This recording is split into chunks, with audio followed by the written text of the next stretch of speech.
The year was 1966 on Sodor. The Mallard left Sodor a few weeks ago, and railway life had mostly returned to normal. Though the main transport on Sodor to this day is railways, this was not always certain, as there was a time when the roads threatened the rails significantly. The number of lorries and trucks on the island was increasing rapidly, which meant the railway had more and more competition. And I'm sorry to say that it only got worse for a while. One morning, Duck just pulled into the oil depot to find a surprise for him. The entire depot was deserted. There were no trucks from anywhere for his goods train. What? Where's my train? He asked his driver. I'm not sure. I'll ask the foreman. And his driver walked quickly away. I wonder what's happened. Suddenly, Donald flew into the yard. Hey, good morning, Duck. What you be up to? Actually, Donald, it sounds far-fetched, but there aren't any trucks for my train. What you talking about? There be some trucks right there. They are the trucks that I just brought in. My driver's just gone to ask the foreman what's going on. Speak his name and he arrives. Well, did you find out what happened? I did, but you're not gonna like it. What's happened? We lost the oil contract for Marin, Cronk and Kildane. You what? Don't tell me the roads have it. They do. We still have a few other cities, but most of them have already switched to the roads. That's a real scam. Bloomin' roads don't have any respect. Too true. This was indeed bad news, and this wasn't the last of it. The roads picked up the Tidmouth milk contract for some of the local towns, and worst of all, North Marston's coal mine had begun transporting coal by road to Knapford. That makes absolutely no sense. I don't know what happened. Knapford has the biggest train station on Sodor, and yet the coal for it's being transported by road. We're the ones that'll use it. It's disgraceful, disgusting, despicable. Are you done? Yes. Good. Now listen up. With all these contracts being lost, we need to work extra hard. Especially with this Knapford coal contract, we need to prove to them that we are the superior transport and that we can handle it. Understood? Right.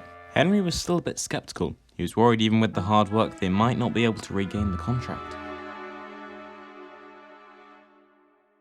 Later, Henry was at Knapford. He had just got back from his evening train and was waiting at the station. He was sitting comfortably when he noticed Thomas, looking very disgruntled. Hello, Thomas. What's the matter with you? Well, you remember Bertie, right? Ah, yes, the little red bus. Right. So when I first met Bertie, he was a little rude and rather arrogant, but I just met a lorry up at Farquhar, and I think he was the rudest lorry I've ever seen. What was his name? His name's Pickford. He's blue and is named after the company he's owned by. Pickford's is a small road company that usually operates around the main line, near Elsbridge, and again, perhaps they now extend up the branch. What made it worse was the fact he's doing the fuel deliveries up to Farquhar. You're kidding. No, this isn't looking good. This Pickford fella, I reckon he runs a service starting near Crosby, then travels up to Farquhar. Well, as Edward said earlier, we need to work extra hard if we're to win these contracts back. Anyways, I must be off. See you soon, Thomas. Safe travels, Henry. Henry was even more nervous than before he'd arrived at Knapford. He left the station wondering how the railway could win more contracts, and continued to ponder this throughout the night. Next morning, Henry arrived at Vickerstown with a goods train. He pulled into the station and glanced over to the yard. There, he saw Rob and a lorry arguing.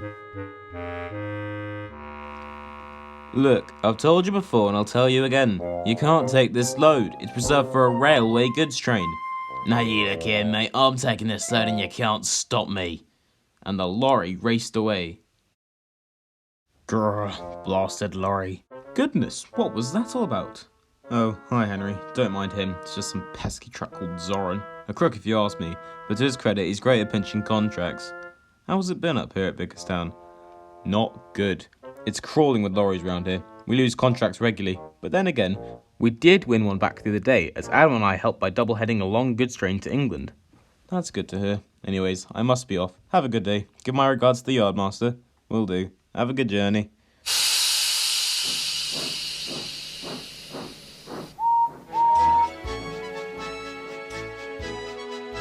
The Vickerstown Bridge was where the railway strove ahead in front of the roads, as it can actually travel across it, whereas the roads can't.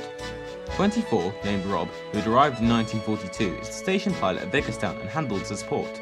And Adam, formerly of the Wellsworth and Sudbury Railway, was Barrow's pilot. As such, the two worked together frequently and were able to win contracts for the railway. Later that day, Henry brought a goods train up to an old station that was closing. He was waiting to leave when a blue lorry pulled up alongside him. Oh, hello. Who might you be? Ugh, what a surprise. A wretched steam kettle on wheels. At least this one's interesting and painted green. Trust me, Tree, you'll be on the scrappy in a few months, so don't worry. Henry was speechless. Well, there's no need to be rude. What makes you think that you're so high and mighty?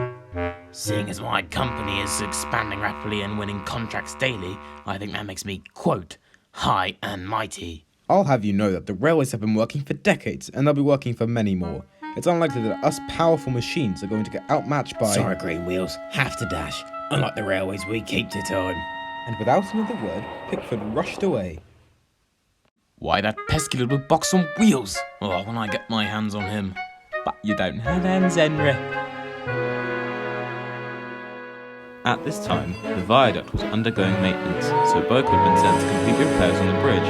Unfortunately, this meant the engines had to go slow when crossing. Afternoon, Boco. How's the repairs going?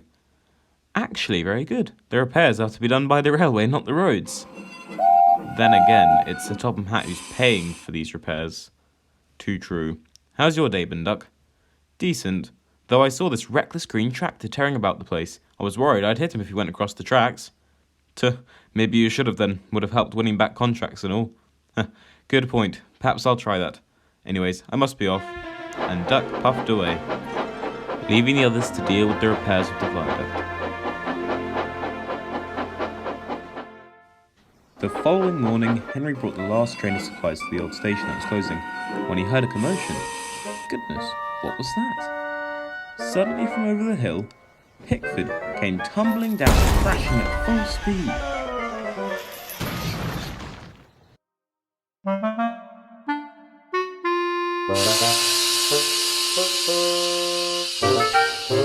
When the dust cleared, Pickford lay dazed and surprised. Henry roared with laughter. He had seen everything. Whilst the guard blew his whistle, Henry chortled away. That evening, Henry arrived at the sheds to tell Thomas the news. Honestly, I'm not surprised. He had just come all the way from Farquhar. What do you mean? Well, he'd been at Farquhar bragging about how efficient he was when he said he could go all around the island within 1 hour. So naturally, I challenged him to do just that. He set off quickly. Clearly he was going at a criminal speed and made it all the way down to the old station that was closing. And then he smashed himself to pieces when he got there. Serves him right. If anything, that will cost his company a big fine. Oh indeed, and you know what that will mean? More contracts for us! And that was very true. Pickford's manager was very cross at him, and it meant he had to pay a big fine. As Henry predicted, it won some contracts back for the railway, and more than they expected. Other companies also transferred over to North Western after seeing their exceptional work in action. The Fat Controller was very pleased and incredibly proud of his engines. However, there were still a few contracts that they hadn't regained that were very crucial for the railway. This was mostly for farming.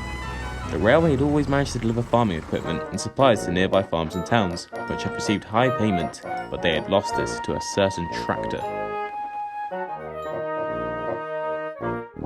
A few days later, Duck was waiting at the old station. The old station was finally closing, and Duck was taking all the supplies back to where they came from. He was waiting patiently when he recognised a big green tractor roll up alongside him. You! Yes, hello. Now what does a green taper on with an high-class machine like myself?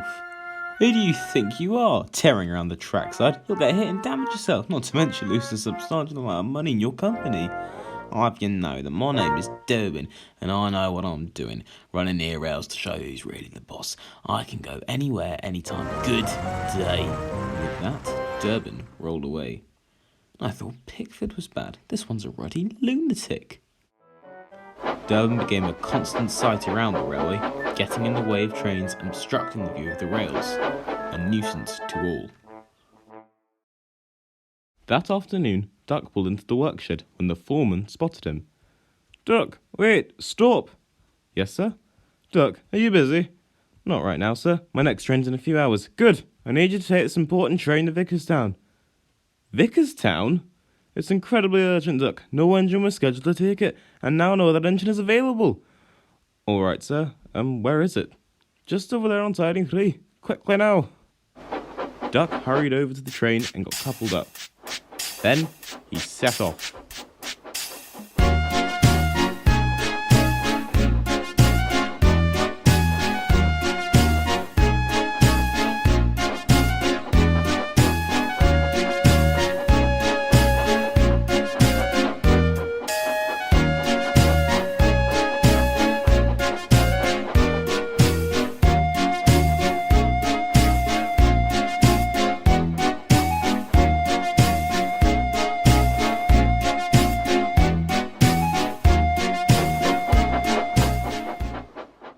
Meanwhile, a little further on down the line, Durbin was on his way down the road when his driver called out to him.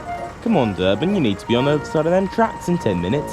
And this rail take us half an hour to get there.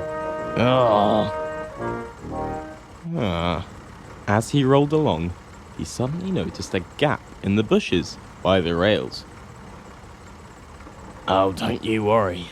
I've got an idea. Hold on, you're not thinking of going across the tracks again? You betcha. Oh no, wait! But Durbin didn't wait. He began to pull up across the tracks, slowly and gradually. No trains in sight. See, it's fine.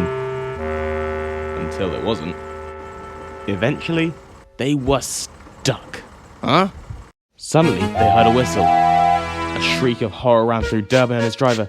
I'm stuck, what am I gonna do? Alright, I'm out of here. Wait! Durbin's driver got out and made for the bushes. Durbin suddenly saw Duck pounding towards him. Pounding at full speed, Duck went full force into Durbin, smashing him into the bushes by the rails. Duck continued on at full speed up to Vickerstown. And that evening, the Fat Controller arrived to have a word with Durbin. You have caused confusion and delay. What on earth were you thinking? I'm sorry, sir. I didn't think. Apparently, you never do. I've had complaints about your reckless behavior on the railways. Seeing as you love them so much, we will leave you here as punishment.